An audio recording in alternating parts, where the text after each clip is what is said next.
Quant à Moïse, il a été fidèle dans toute sa maison, comme un serviteur appelé à rendre témoignage de ce qui devait être annoncé plus tard. Mais Christ l'est comme un fils à la tête de sa maison, et sa maison, c'est nous. Pourvu que nous retenions fermement jusqu'à la fin la confiance et l'espérance dont nous nous glorifions. Hébreux 3, 5, 6. Avons-nous remarqué ce qui est dit? Moïse a été fidèle dans toute sa maison, comme un serviteur appelé à rendre témoignage de ce qui devait être annoncé plus tard. Quand devait être ce plus tard? C'est maintenant. Et sa maison, c'est nous.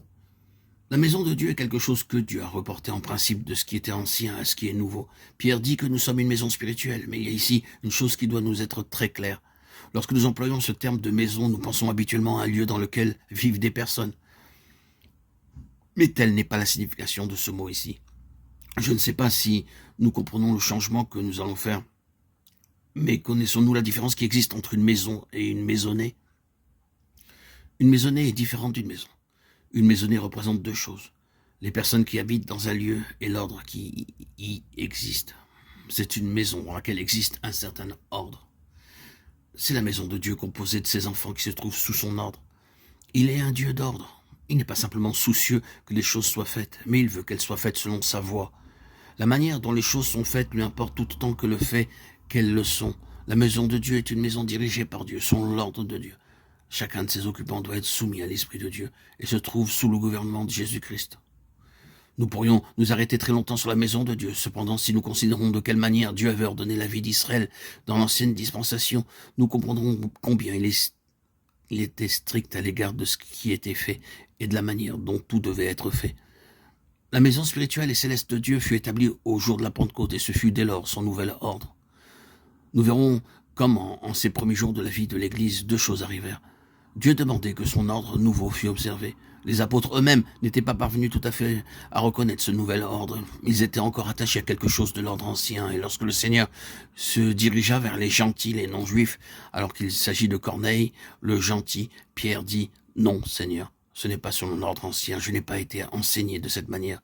L'ancien système me défend de faire cela. Non, Seigneur. » Mais le Seigneur est le Seigneur de sa propre maison, et il montre très clairement à Pierre qu'il a introduit un nouvel ordre. C'était un nouvel Israël. La croix avait accompli un grand changement.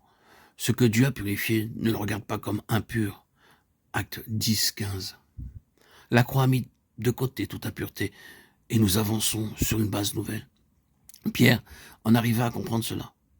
Cet incident ne fut naturellement pas la fin de la difficulté, même pour lui. Mais je pense que lorsque nous arrivons à ces lettres, nous trouvons un Pierre qui a pleinement accepté le nouvel ordre, une maison spirituelle, dit-il, pour offrir des sacrifices spirituels. 1 Pierre 2, 5.